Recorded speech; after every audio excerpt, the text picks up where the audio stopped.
할렐루야. 자, 성경에서 놓고 말씀을 향한 고백을 함께 나누겠습니다. 다 함께. 하나님의 말씀에 생명이 있습니다. 하나님의 말씀에 은혜가 있습니다. 주여 이 말씀을 깨닫게 하시고 이 말씀대로 살아가게 하옵소서. 아멘. 자, 앞에 계신 분들, 예배 참석하신 분들에게 축복하는 마음으로 이렇게 인사해 주세요. 잘 오셨어요, 권사님. 은혜 많이 받으시기 바랍니다. 시작.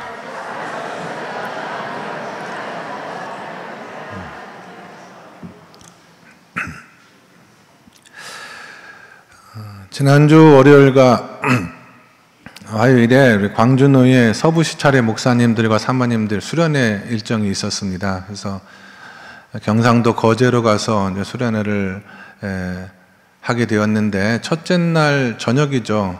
일정을 마치고 이제 저녁에 식당에 모여서 식사를 하고 있었는데, 그날이 무슨 날이냐면 한국 시리즈 5차전이 있었던 날이었습니다.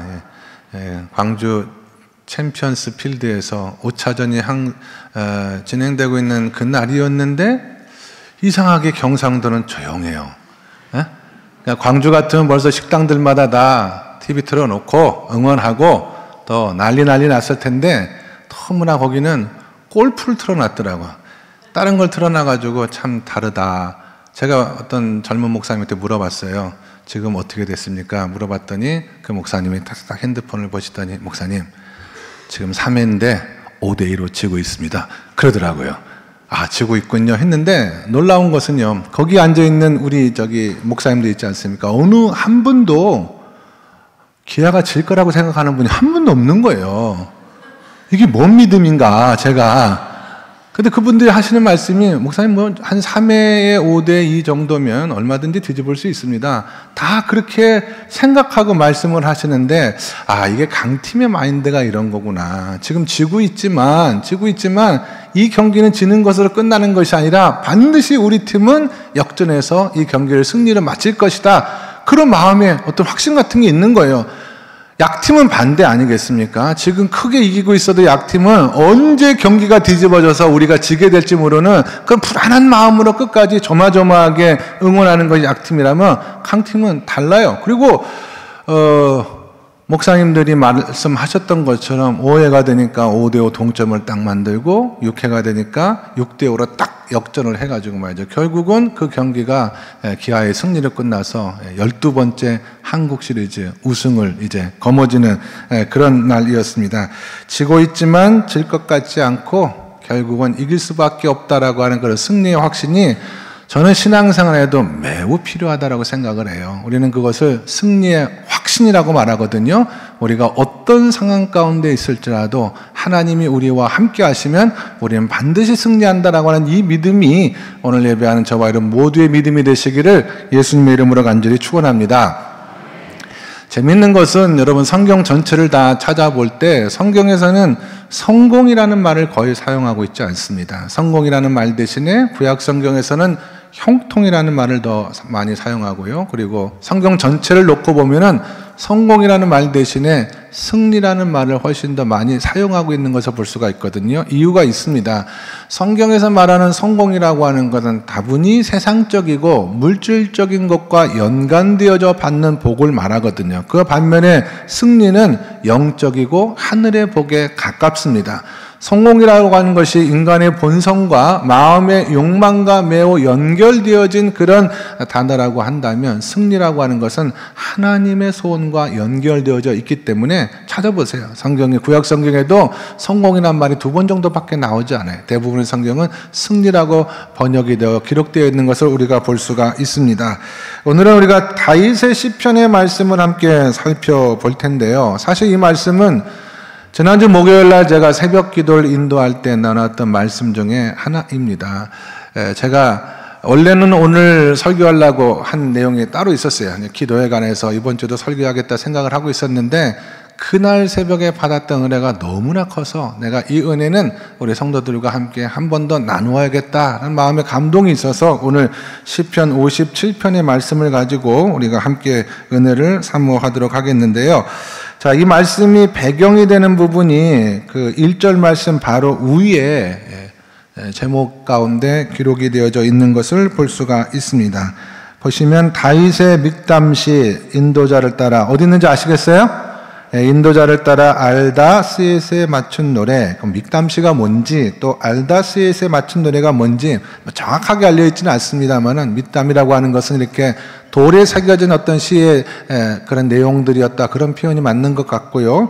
알다스엣이라고 하는 것은 당시 이스라엘 백성들에게 굉장히 잘 알려져 있는 어떤 멜로디를 말하는 것 같아요. 그래서 그 멜로디에 이 시편의 가사를 붙여서 성가대에서 노래했던 그런 노래다, 이렇게 이해하시면 될 것 같고요. 중요한 건 이제 배경이 뭐라고 기록되어져 있냐면 다윗이 사울을 피하여 굴에 있던 때에 이 말씀이 기록이 되어졌다. 그 경험을 통해서 기록되어졌다라고 하는 뜻이죠. 다윗이 사울을 피하여 굴에 도망한 적은 2번이 있었습니다. 한 번은 유대광야 엘란 골짜기에 있는 아둘람 굴이라고 하는 곳에 피신한 적이 한 번 있었고요. 또 한 번은 사해바다 부근에 있는 엔게디 굴이라고 하는 곳에 피신한 적이 있었거든요. 오늘 성경의 말씀은 2번째 이 엔게디 굴에 사울을 피하여 다윗이 숨어 있었던 때의 경험을 배경으로 해서 기록이 되어졌다. 우리가 이렇게 이해하시면 될 것 같습니다. 사무엘상 24장 2절의 말씀에 보시면 그때의 상황에 대해서 성경이 이렇게 기록하고 있는 것을 볼 수가 있습니다. 사울이 온 이스라엘에서 택한 사람 3,000명을 거느리고 다윗과 그의 사람들을 찾으러 들염소 바위로 갔다 그랬거든요.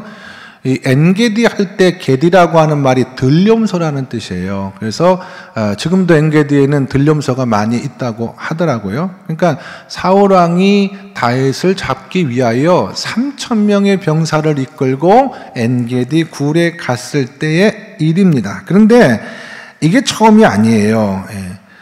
사울 왕이 다윗이 어디에 숨어 있다라고 하는 정보를 얻은 후에 군사를 이끌고 다윗을 잡으려고 출동했던 적이 총 15번이 있었습니다.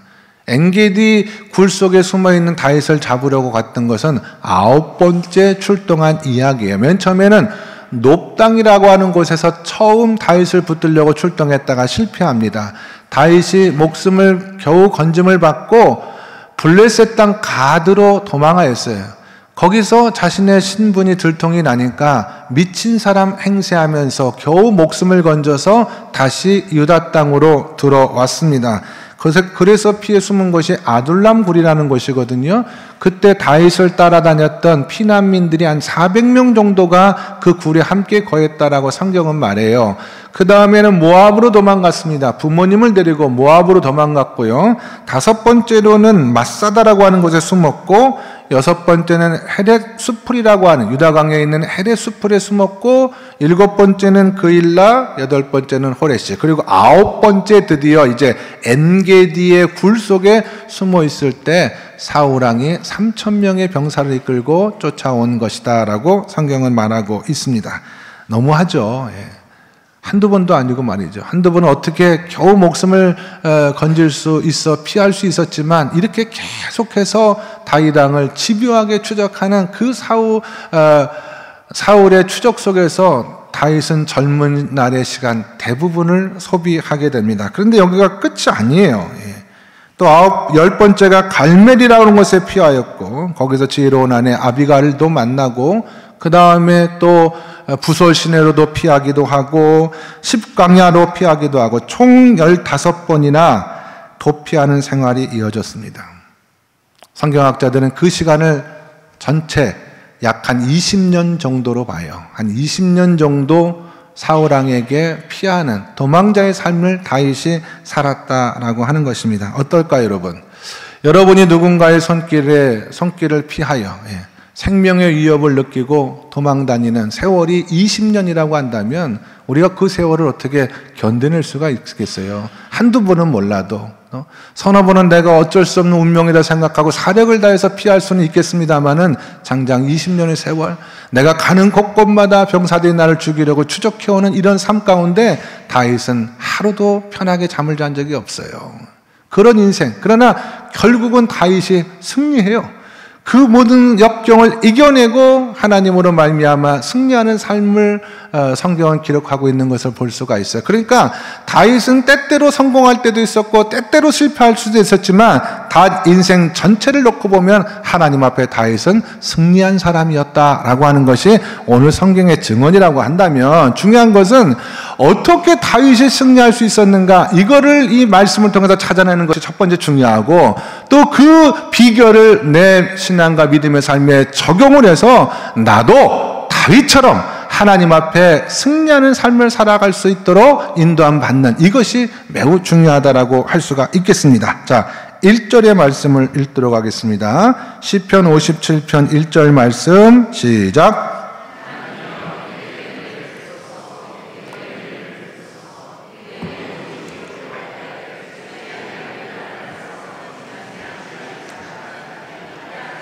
아멘. 자, 제 배경을 듣고 나니까 다윗이 드렸던 이 기도가 어떤 마음, 어떤 상황, 어떤 심정으로 드려진 기도라는 것을 알 수가 있겠죠?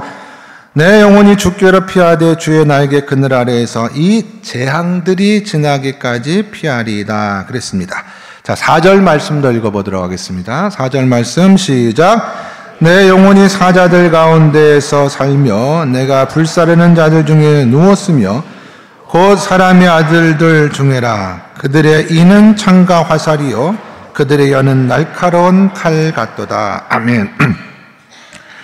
내 영혼이 매일매일 무시무시한 맹수인 사자들 가운데 살며 내 처소의 주변엔 항상 불을 놓는 사람들이 있어서 내가 하룻밤을 자더라도 마음 편하게 두 다리를 뻗고 잘 날이 하루도 없었다라는 말입니다. 내 주변에는 항상 칼을 들고 창을 들고 화살을 들고 나를 잡으려고 쫓아오는 사람들, 그 사람들 틈바구니에 도망다니는 안타까운 자신의 신세를 지금 기록을 하고 있는 거예요. 6절도 보도록 하겠습니다. 6절 말씀 시작. 그들이 내 걸음을 막으려고 그물을 준비하였으니 내 영혼이 억울하도다. 그들이 내 앞에 웅덩이를 팠으나 자기들이 그 중에 빠졌도다. 아멘. 원문에 보시면 이런 뜻입니다. 마치 사냥꾼이 짐승을 잡을 때처럼 다윗이 발걸음을 내딛는 곳마다 함정을 파고 또 한 걸음 내딛는 곳마다 그물을 쳐서 빠짐없이 내가 어디다가 발 한 발도 내디딜 수 없는 그런 상황 가운데 내가 사울왕에게 몰려서 정말 내가 하루도 한시도 마음 놓고 다닐 수도 없는 그와 같은 상황을 기록하고 있는 말씀인데, 자, 이 말씀이 중요한 것은 그런 웅덩이에 누가 빠졌느냐? 다윗이 빠진 것이냐? 아닙니다. 성경은 뭐라 기록하고 있죠? 누가 빠졌다고요? 지금 몇 절인지 모르십니까? 6절. 6절에 보시면 그들이 내 걸음을 막으려고 그물을 준비하였으니 내 영혼이 억울하도다. 그들이 내 앞에 웅덩이를 팠으나 자기들이 그 중에 빠졌도다. 하나님의 놀라운 반전입니다. 사무엘상 24장에 보시면 여러분 이 사건의 전말이 정확하게 이렇게 나와 있어요. 사울왕이 군대를 이끌고 다윗을 쫓아 엔게디까지 왔는데 쉽게 다윗을 찾을 수가 없었어요. 날씨는 너무나 덥고 엔게디에는 동굴들이 너무나 많이 있었습니다. 그래서 어디에 다윗이 숨어 있는지 찾을 수가 없는 때에 갑자기 사울왕이 급한 화장실 갈 일이 급하게 생겼어요. 그래서 아무 동굴이나 들어가서 내가 일을 봐야겠다라고 들어갔는데 하필이면 하나님께서 다윗과 그의 부하들이 숨어있는 동굴로 사울이 들어가게 만든 겁니다. 그래서 사무엘상 24장 3절의 말씀에 보시면 길가 양의 우리에 이른 적 굴이 있는지라 사울이 뒤를 보러 들어가니라. 이 말이 그 말이거든요. 용문을 해결하기 위해서 들어갔는데 다윗과 그의 사람들이 그 굴 깊은 곳에 있더니, 동굴이라는 곳이 말이죠. 안에 있는 사람은 나중에 들어온 사람이 잘 보이거든요.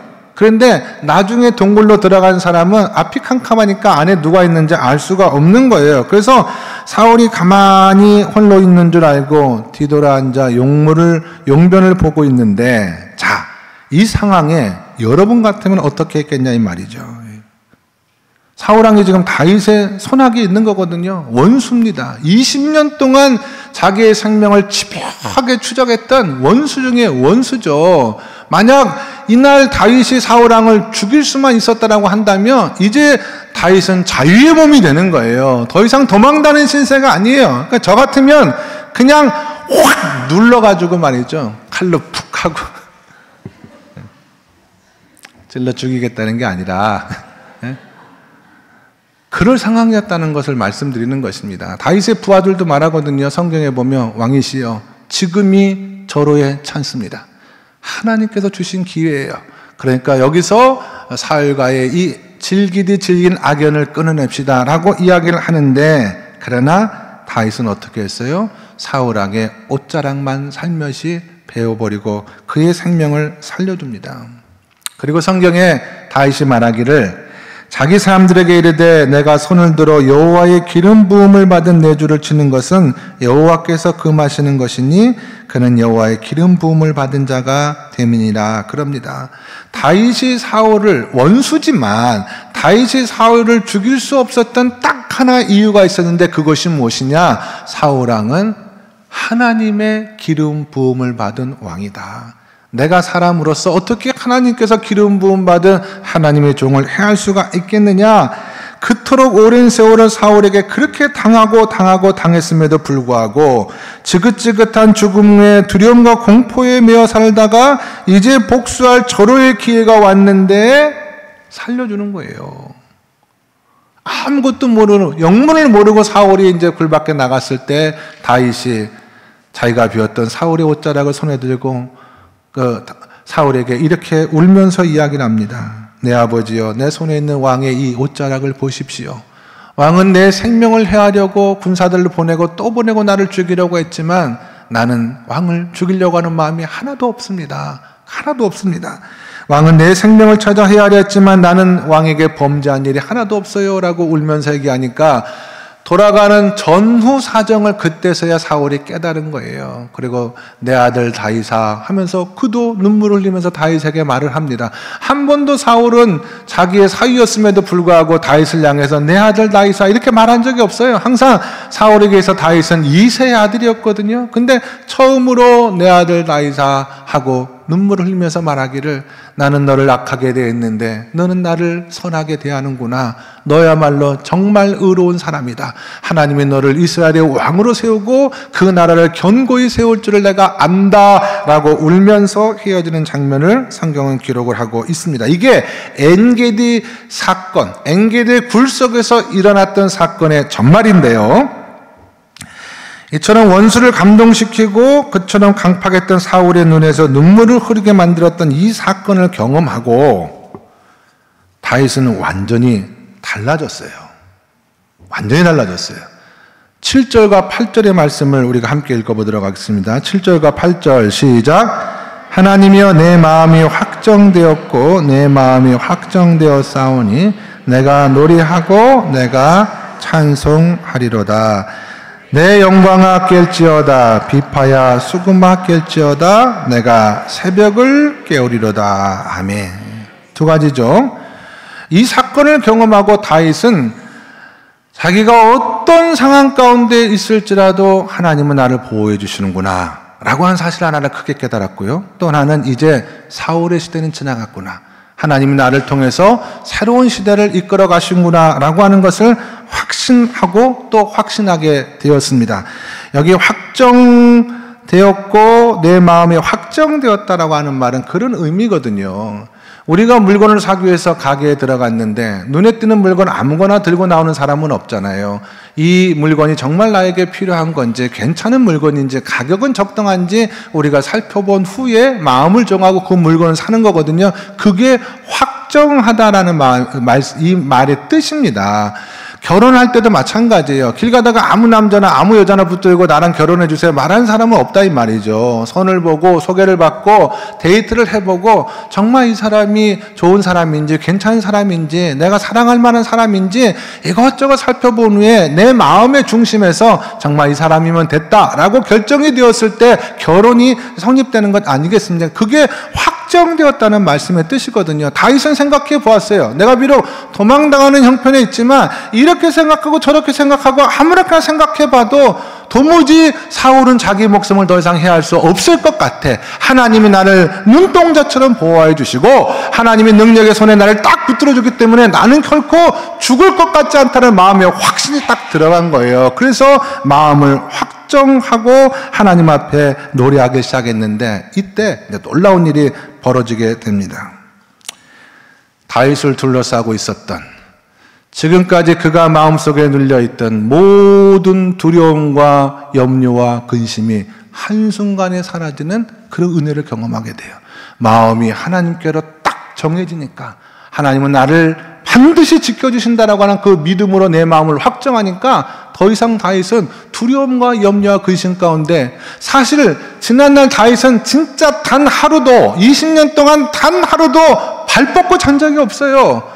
마음에 두려움과 염려이 있었습니다. 내 생명, 내 미래, 내일 아침에 나는 과연 살아있을 수 있을까? 내 운명은 어떻게 될까? 이런 염려와 두려움 때문에 하루도 마음 먹고 살아갈 수가 없었는데 그런 염려와 근심이 다 사라졌습니다. 오늘 성경 8절에 보시면 내 영광아 깰지어다, 그 말은 정확하게 말하면 내 영혼아 깰지어다 라고 하는 거예요. 잠에서 깨어나라고 그런 표현이 아닙니다. 이건 은유적인 표현이거든요. 내 영혼아 두려움에서 깨어나라. 내 영혼아 이제 근심에서 벗어나라. 내 영혼아 이제 염려에서 벗어나라. 하나님이 나와 함께 하시면 나는 더 이상 두려움과 염려와 근심에 매여 사는 인생이 될 수가 없다. 내 마음은 이미 하나님으로 말미암아 정해졌다. 하나님께서도 그렇게 나를 정하셨다. 이 믿음이 확 들어오니까 말이죠, 다윗이 완전히 변화되는 놀라운 은혜를 경험을 하게 된 거예요. 사실은 상황 자체는 변화된 게 없거든요. 사울왕이 이렇게 말을 했지만, 네가 나보다 의롭다 이렇게 말했지만 또 마음의 질투와 미움이 일어나서 10번째, 11번째, 12번째 계속해서 다윗의 생명을 취하려고 쫓아와요. 상황은 변화된 게 없어요. 아까 다윗이 말했던 것처럼 재앙은 여전히 내 눈앞에 있고 사자들은 나를 삼키려고 나의 주변에서 나를 둘러싸고 있고 불을 질러서 나를 태워 죽이려고 하는 사람들 주변에 아직도 많이 깔려 있고 철과 화살과 칼들이 내 앞에 놓여 있지만 다윗은 변했어요. 상황은 변한 것이 없지만 다윗이 변하니까 완전히 다윗은 새로운 사람으로 하나님 앞에 마치 모든 상황이 다 끝난 것처럼 찬양하고 노래하는 사람이 되었다라고 하는 것입니다. 비파야 수금아 내가 새벽을 깨우리라. 겉으로는 아무것도 변한 것이 없는 것 같아 보이지만 다윗의 믿음과 확신은 이미 그의 영혼을 변화시켜 주었고 모든 일을 승리한 사람처럼 만들어 주었다. 저는 우리 성도님들이 어떠한 삶의 환경 속에서 이 한 주간 살아갈지 정확히 알지 못합니다. 그러나 하나님 아버지께서 오늘 다윗에게 주셨던 이 믿음, 이 확신을 허락해 주셔서 우리가 당하는 모든 환경 속에서 하나님으로 말미암아 승리하는 삶을 살아갈 수 있는, 또한 승리를 노래하며 살아갈 수 있는 우리 모든 성도님이 다 될 수 있기를 주님의 이름으로 간절히 축원합니다. 저는 제 인생을 통하여 다윗과 같이 저도 여러분들도 엔게디 굴 속에 있는 상황에 얼마든지 처한 상황이 있지 않았을까요? 그러나 하나님께서 제 마음에 주신 확신이 세 가지가 있어요. 하나는 무엇이냐면 하나님은 살아계신 하나님이다 라고 하는 이 마음의 확신을 제가 깨달았고요. 두 번째는 무엇이냐면 하나님은 정말 나를 사랑하신 하나님이시다. 하나님은 정말 여러분 한 사람 한 사람을 너무나 사랑하신 하나님이라는 것을 너무나 저는 깊이 깨달았어요. 그리고 세 번째는 무엇이냐면 그러므로 내가 어떠한 상황과 어떠한 상태 가운데 있을지라도 절망하지 않는다. 왜냐? 하나님은 합력하여 모든 것이 변하여 최선의 삶으로 내 삶의 가장 아름다운 곳으로 나를 인도해 주시기 때문에 나는 어떤 상황 가운데 있을지라도 결코 절망하지 아니하고 이 하나님을 노래하고 찬양할 것이라는 그 마음의 큰 확신이 제 마음속에 생겼습니다. 이것이 바로 저에게 주신 하나님의 승리의 확신이에요. 여러분, 우리를 둘러싼 상황 말이잖아요. 다윗이 경험했던 이런 상황들 있을 수 있습니다. 우리를 둘러싼 어둠과 두려움과 염려와 근심이 이제는 더 이상 나를 붙들고 주정하고 흔드는 삶이 아니라, 우리가 환경에 지배받는 삶이 아니라, 상황에 묶여 연연한 삶이 아니라 하나님이 나와 함께 하심으로 말미암아 말미암아 내 안에 능치 못할 일이 없다는 이 확신한 믿음을 가지고 하나님으로 말미암아 모든 환경을 바꾸고 기쁨과 감사와 승리의 삶을 향해 나아갈 수 있는 저와 여러분 모두가 다 될 수 있기를 주님의 이름으로 간절히 축원합니다. 중요해요, 여러분. 그래서 믿지 않는 사람들은 싸우고 나온 후에 승리하지만 우리 믿음의 성도들은 승리한 후에 싸움을 싸우러 전장으로 나아가는 사람들이라는 그런 말이 있어요, 여러분. 진정한 성도는 하나님께서 승리하심을 이미 확신하고 믿음을 붙들고 싸움터로 나아가는 사람들인 줄로 믿습니다. 자, 말씀의 결론을 내릴게요. 제가 그날 새벽에 왜 이 말씀이 나에게 그렇게 은혜가 되었나라고 하는 것을 가만히 생각을 해보았습니다. 그리고 나서 깨달은 것이 무엇이냐면은 제가 최근에 우리 성도님들과 함께 기도로 교회를 섬길 때 우리 성도님 삶을 위해서 기도할 때 마음에 눌리는 것이 좀 있었던 것 같아요. 목사님 너무나 아파서 제가 병원을 가야 될 것 같습니다 라고 저에게 기도 부탁한 성도들이 최근에 많이 계셨고 그 가운데는 무서운 질병도 포함이 되어져 있습니다.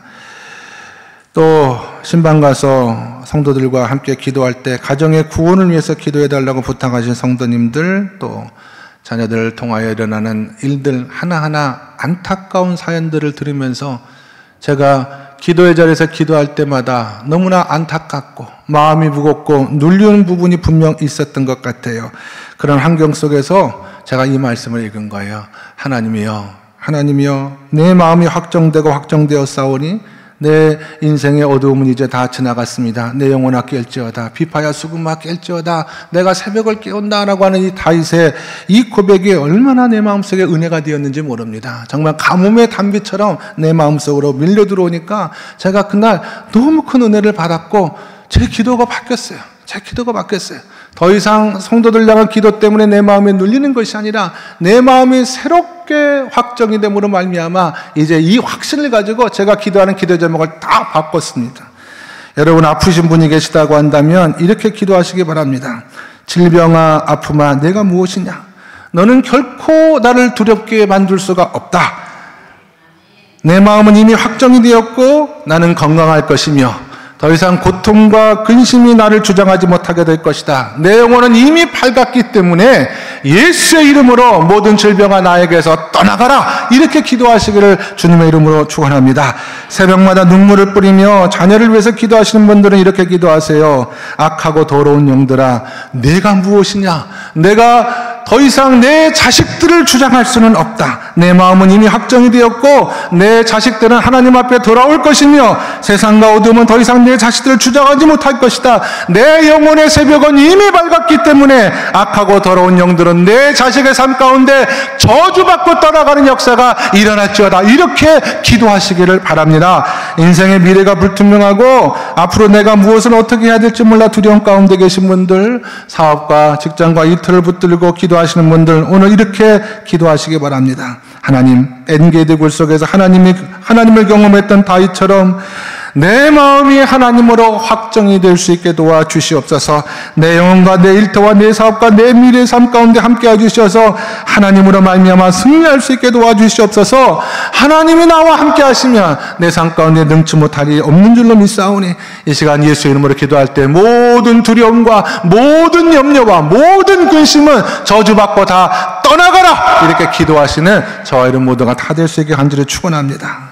우리 모든 기도의 제목 하나하나를 믿음과 확신으로 바꾸시고 믿음과 확신으로 선포하시고 그래서 다윗이 엔게디 굴 속에서 하나님의 놀라운 은혜를 경험하고 그 인생의 새벽이 밝아온 것처럼 저 여러분의 믿음의 삶 가운데 아름다운 새벽이 밝아오고 펼쳐지는 놀라운 역사가 함께 하시기를 주님의 이름으로 간절히 축원합니다.